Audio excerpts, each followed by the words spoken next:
Welcome to the SwimSwam Breakdown. As always, I'm your host, Coleman Hodges, coming to you from my parents' house in Columbia, Missouri. We are joined by senior international reporter Loretta Race from Kentucky and Ben Dornan from Halifax, Nova Scotia. Is that the right order? Yeah, Halifax, Nova Scotia. All right. How you guys doing? Just fine. It's a heat wave in the Midwest, so I don't know where it is where you are. Oh my gosh, it's like 90 something degrees right now. So It's a Canadian heat wave here. It's like it's pretty warm, but definitely not as warm as it is in Kentucky. But it's kind of just like muggy, just dry. Yeah. It's quite hot where I am too. It's about the same as Kentucky, but I love this weather, so I'm not complaining too much. But we got a short and sweet breakdown for you this week because we will be coming at you with much, much, much more media about the World Championships. We're going to give you a teeny tiny little preview today on the breakdown. We're going to go through and just say what one event we are looking forward to the most to watching in Budapest. Loretta, let's start with you. One event you're looking forward to the most at World Championships. It was so hard to pick an event. I mean, because it's like literally, okay, yeah, there's some big stars missing, and that's going to kind of put a dent in some of the competition. But for the most part, most of the fields are whole, which made it difficult, So I was looking at the men's 2IM because the top four finishers in Tokyo at the Olympic Games are most likely going to be in the final here in Budapest. So we have Wing Shun from China, Duncan Scott from GBR, Jeremy Desplanche from Switzerland, and Diacedo from Japan. So who is retired? Higino, Che. So we're not going to see them, which is kind of sad. But that means we're going to see some new people, which I'm excited about, like Matt Sates from South Africa. Very excited to see what he's going to do. Carson Foster from the United States. Another guy who throws down a lot of impressive times, but maybe not at the right meets, but we'll see what he's going to do in Budapest.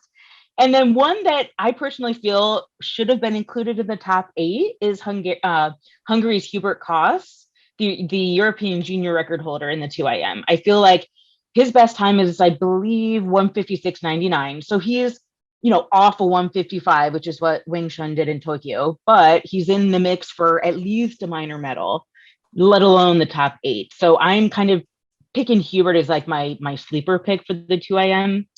So, and then obviously Marchand from France/Arizona State University is another huge name you have to put in there as well. So really, I mean, I've just named like 10 people. So, you know what I mean? There's only 8 going to be in the final. So it's going to be kind of I feel like we have to be grateful. We have to be grateful when there is an event at this World Championships that we don't know who's going to be in the top 8. Like when there still is that fight to get into the final. I feel like there's less events this year than usual. Right. And then we have Lewis Clareburt from New Zealand who finaled in this in Tokyo as well, but he was hit with COVID. He was out of the water. So he might be just, I don't know, kind of on a taper kind of situation where he's like ready to go, or it might not work out for him. So that's even another person. So that's why I chose the men's 2IM. So it's going to be hot. Well, especially because he has such a big base from the 4IM that I was maybe, if he's going to have one event that might be better than the other, maybe he'll, shine in the 2IM. We shall see. Yeah. All right, Ben, what do you got for us?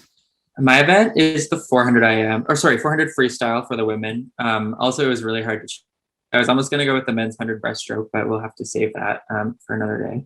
But the women's 400 freestyle, I think for the last 10 years, the story has just been that Katie Ledecky's going to win, and then there might be a little battle for silver and bronze. But now I think that the benefit of Ariane Titmus, even though she's not here, is that the story can now not just be Katie Ledecky's going to win. It can be, can Katie Ledecky get back her world record? Will she ever go a best time again? So even though we don't have the Titmus-Ledecky showdown again this year, I think that anytime either Titmus or Ledecky races at a major international meet, whether or not they're both there, that battle is always going to be present. And I think that we'll also get to see that at Commonwealth Games when Titmus races it later. So I think that for the first time in a while, it's been kind of exciting. Well, in Tokyo, it was exciting because Titmus was there. But for the first time in a while that it's not Ledecky versus Titmus, the Ledecky storyline has gotten a little bit more interesting. And then behind that, there's a lot of swimmers who have been a 401, 400.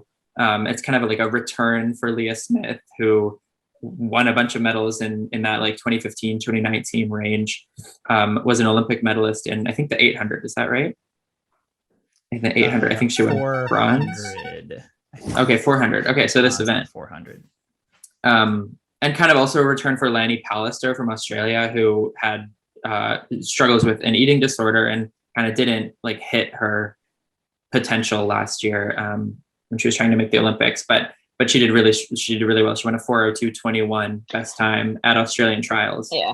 I was just looking that up. I was like, I knew Kia Milverton got third, and I honestly cannot remember. Yeah.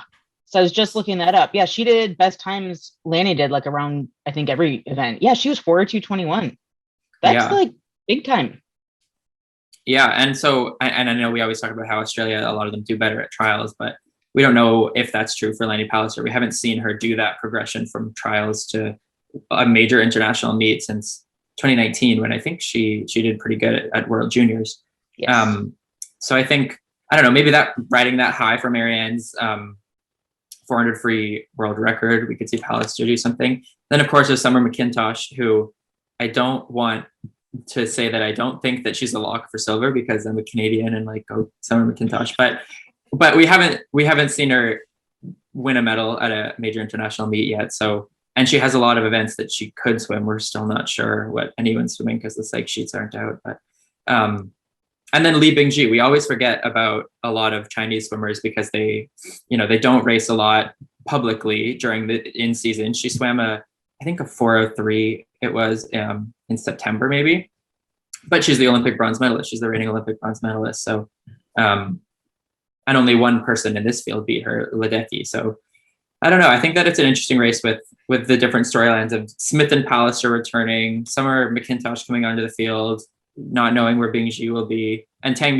Muhan as well. She's going to be there. She was a 401 last year in September at that same meet. So there's just so many 401s, and I don't think we've seen very many people crack the 4-minute barrier in quite some time. I think, is it only Titmus and Ledecky who have done that, or is there one more? Pellegrini definitely has. Yeah, right. Because she had the world record, and I'm not super sure about anyone else, but yeah. I thought maybe one of the Chinese, I thought maybe Wang Jianjia maybe did, or I might be thinking of her short course speeders time. Or maybe. But yeah, but I think it was Braden who'd said, seeing Titmus go 3:56 might open the floodgates for a bunch of 3:58s, and it seems like with you talking about that field, this is the prime moment to do it. Yeah, I just opened the our preview on the site, which I think Yan wrote, and it's in terms of lifetime best, it's 401, 401, 400, 401, 402, 402, 403. So we could see it. I don't know. We could see someone get It's going to be just a herd of like thoroughbred horses like racing down the swimming lanes. Seriously. Yeah. And it'll be really interesting to see where Ledecky is in her first meet, big meet with Florida. And yeah, that's going to be a good one. Yeah. All right. Well, I've got the women's 4x2 free relay, mostly because it was the most exciting race to watch for me at Tokyo, because it was so we thought Australia was just going to run away with it, like the Brits did on the men's side, and then it was like such a barn burner. Three teams got under the previous world record, with China getting gold, US right behind them for silver, and then Australia in there with the bronze. And then we don't really know again what it's going to be, because there's so much change within the teams, right? Like, again, China is kind of a question mark. I honestly don't know how many of their core will be returning. I'm assuming at least 3 of the 4, most likely 4 of the 4. I think it's 4 of the 4. Okay. But then like the US, 1 of the 4 in the finals, with Katie Ledecky's the only returning from the finals. Australia, I think 2 of the 4. Is Leah Neal on the team? Does anyone know? She was definitely top 6 in the 200, but I don't know if they named her to the team. Gotcha. So either 1 or 2 of the 4 for Australia. And so, again, China, the presumable favorite if they're returning all four, but I think it still has the potential, especially with US and Australia having a lot of young guns. Canada is definitely also going to be in the mix. They were right there for fourth place in that race. And so I think that is just going to be an exciting event to watch. I mean, sheesh, the US could be off the podium in that. And they could still put up a really, really solid time. But those four teams in Tokyo were just really stellar. And I think we're going to see probably not three teams under the world record, but I think we're going to see some, once again, stellar performances in that one. Yeah. And one more thing for Canada for that relay is that Taylor Ruck, I don't think she swam on the final relay last year, but it seems like she might be better this year. So I think they had a 157. They did. Rebecca Smith was 157. Oh, and the interesting thing about that. 55s. Yeah, and Rebecca Smith actually swam a 155 in prelims. So if she had put that 155 in the final, then I don't know if they would have gotten bronze, but I don't believe so, but it certainly would have been closer. Yeah, it just feels like, Canada has the potential to, in a few places, to get into the top three. Well, I just looked and Leah Neal is going to be there. And then I also wanted to look at, because I feel like, Titmus obviously isn't going to be there. Okay. But we do have Molly O'Callaghan, which is like stealth city when it comes to just throwing down these freakishly fast times, which we're kind of, so she wasn't there before. Obviously, she's kind of like having her coming out party now, but she's 154.94 was her final in the 200 free. And that won the trials in Australia. So if she can put up something like, a little bit faster, factoring in if she doesn't lead off, relay exchanges like that, that's a huge game changer. Well, and to remind viewers of what happened, she actually led off in 155.11 in Tokyo in the prelims for a world junior record, but then Australia kept her off the finals relay because there were four swimmers that either they had to use on that relay because of rules, or because they chose to use because they thought they would be faster, which I think it was Emma McKeon and Ariarne Titmus. But they had to put Maddie Wilson and Leah Neal on. They did. Molly dropped to 155.11. Lead yes. off. That's from a flat start. So it seems like she's only gotten faster. Yeah, I agree. All right. So that is our mini World Champs preview. We'll have lots more content for World Champs as the week rolls out, but that's really all we've got aside from our favorite game, sink or swim. First up today on Sink or Swim, Paige Madden announced that she will be spending the next 2 years at Loughborough University, getting her master's, being a professional swimmer. I did a video feature about what is so attractive about going to Loughborough as a professional athlete looking to get their master's. I think a couple key factors in this are it's way cheaper master's degree than in the US. B, you can do it part-time. So you can get your degree, a master's degree in 2 years, which gives you a lot of leeway to focus on being a professional swimmer while still getting a degree. And C, it's a smaller training group. There's two coaches, Ian and Andy. Ian's kind of more the sprinty side. Andy's more the middle distance side. And there's about 12 athletes in the elite group total, 12 to 14. And so it's a lot more coach-based, just a lot more personal coaching and a lot more immediate feedback of, okay, do this. All right, we see it. Let's make adjustment. All right, do it again. As opposed to a college team that has a pro group where the coaches are focusing a lot of their time and energy on the college team, right? So the sink or swim, that's the context for this. And I'm fresh on this just because I was just there and we talked about this. But we've seen a lot of NCAA products take this route. Felix Aubach, Louise Hansen, Katie DeLoof is now there. She followed Felix there. Andreas Visayos, and now Paige Madden. So sink or swim, we are going to start seeing more US athletes take the route of pursuing a master's degree internationally and continuing their professional swimming career?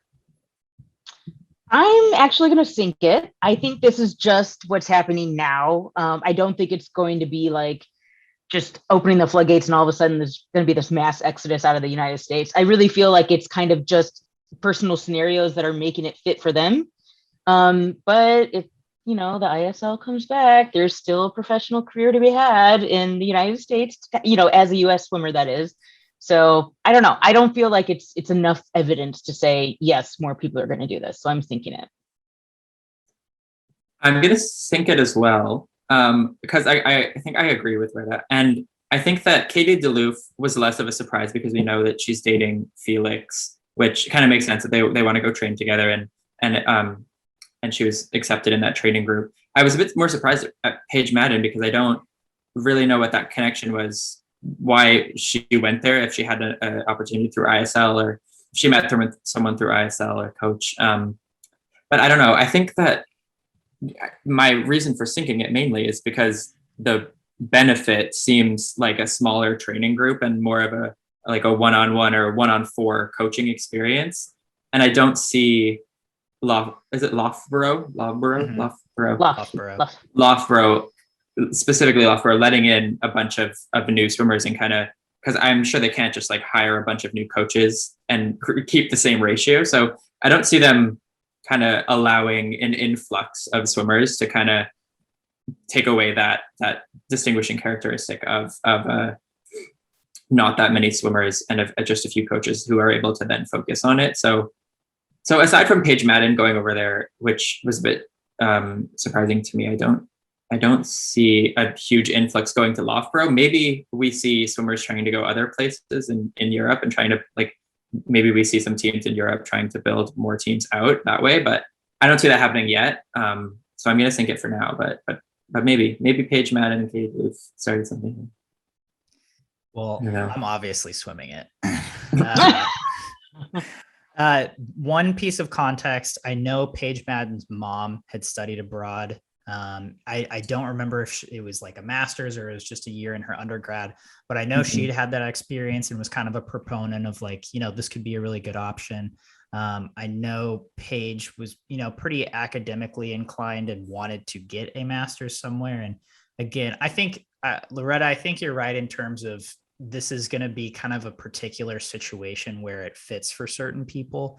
But I think the benefit to Loughborough for this is that I think you're correct that they won't just let anyone in, but this could attract high level athletes that want that more one-on-one type of coaching and also want to get a master's degree or just another degree, want to keep doing academics in some form. And so I think that's going to be a pretty good look like a pretty good situation for some people. The benefit to Loughborough is that they get to coach the world's best, right? They kind of get recognition as a university team for coaching a Louise Hansen or a Felix Aubach when they win a world title, or go win an Olympic medal or something like that. Well, and then the flip side also is they get to swim at British universities and colleges championships, Bucks. So yes. Loughborough gets to, rack all these points up from these awesome swimmers like they did at the long course this past February. So, because Louise Hansen swam and so did Felix. So anyway, so that's another upside for the university itself. They can kick butt. So, I mean, it's to me, honestly, it's kind of like what the NCAA has been doing for forever, right? They've been recruiting international talent to come get a degree, compete for their college, and then go win medals for that university internationally. And so I'd be surprised if more people don't, because Loughborough has, this is one of the reasons they had me out there, right? Because they kind of want to get this message out. So I'd be surprised if more people don't at least start looking in that direction, but I'd also be surprised if more international universities don't at least kind of start thinking about this, because it's like there's no real there might be tons of downsides, but it seems like a really good situation for international universities, it's like, if you can attract top level talent and give them a good deal and give them good coaching, like, why wouldn't people want to have an experience like that? But so only time will tell. Next up, the SwimSwam poll of the week. Will we see a 143 200 meter free at Budapest World Championships? I think we've sunk or swim this before. Yes. We've certainly talked about it on the breakdown, but it was the poll of the week. So we're sink or swimming it again. 143 in the men's 200 meter free at World Champs, sink or swim. Sinking it. See all my other podcasts where I've sunk it. It's going to be sunk. It's not happening. I'll eat a fin. Whoever said that? Who said that was something? I'll eat a fin if somebody does the 143. Wow. Okay. You're consistent. Ben, what do you think? I am gonna sink it again. I feel like Braden's gonna get mad that I just keep agreeing with everyone, but I'm gonna sink it because I just don't know who's gonna do it. I feel like Duncan Scott was the best bet, and I know people keep commenting like he's not as sick as you think he is, but we have, no one has any way of knowing how sick he is of COVID-19 right now, and it's just so close to it. And I think that Duncan Scott and Tom Dean, I guess, would be the closest to do it, but I don't know. I just feel like we need at least 144 in the world right now to like actually be able to predict a 143, and we haven't had any 144s yet. So I don't know. I don't see it happening. I want it to happen. I don't know. Maybe Lucas Martins has some more gas in him. He's pretty fast. Went a 145.44, and that had a crazy 400. So I think Popovich would be my leading candidate to hit that's that. true. But Yeah. I love David, but I don't think it's going to happen this time. It's not happening. I already sunk it, so it's not. All right. I'm sticking with my toxic positivity or my toxic optimism. I'm swimming this. I think after all the 144s we saw between the final and the 800 free relay, it was like 7 or 8 at least. I think one of those dudes can go 143.9. I do. I believe it in my heart of hearts.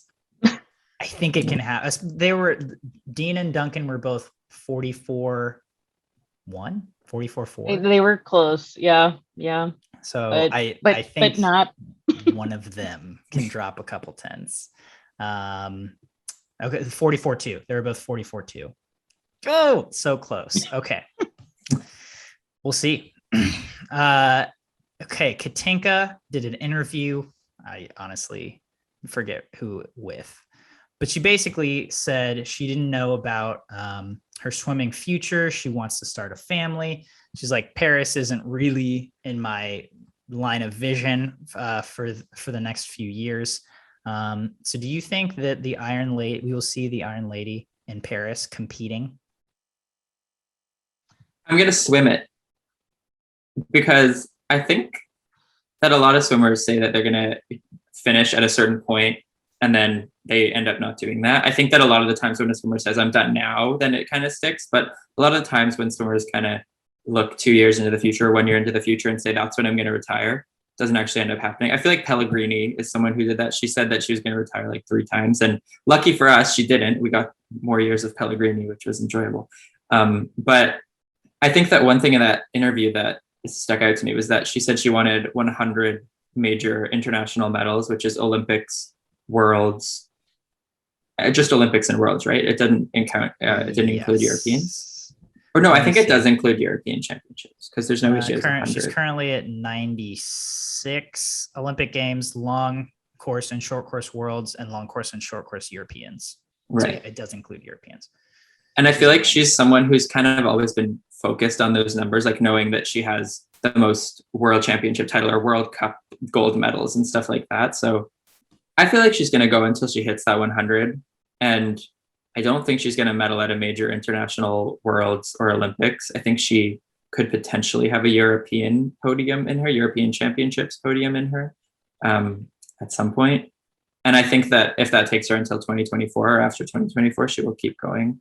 And I want her to. I think that she's kind of been on a downward trajectory in terms of her times of recent years, but she's still one of the greatest swimmers ever. And if we can have her around for longer, I think it's a good storyline to keep the sport interesting. So I think that it's possible to see her in Paris for her like 6th Olympics, probably 5th maybe. I'm sinking it. I am sinking it because she does want to start a family. She's 33 years old. She opened a restaurant this week as well in Hungary. So she's now a businesswoman on top of other things. And I feel like she just hasn't really inserted herself into the spotlight as much as she has in the past. So I do feel like she's slowly kind of like kind of just retreating, you know, and I feel like she's not doing anything to further her swimming career, but she's still kind of doing her thing so that she'll get through this world. I think she will be at next year's Worlds, and I personally think that's going to be her last. Fukuoka is going to be the last World Championships for her. So I think she's going to kind of hopefully wind up on top, at least get 1 or 2 medals. Who knows? Like you said, it's probably more likely at Europeans, but her 4 IM, I think she was 4:35 or 4:37 this season. So she's potentially, you know, going to be in the mix for even Budapest. But I'm thinking it. She's not going to be in Paris. So now that's 2 fins I have to eat. Not until 2024 though. That one. Yeah, that 2 years. That fin's got a while. I wish I could sink this. I really think it's like, dude, why wouldn't you just compete?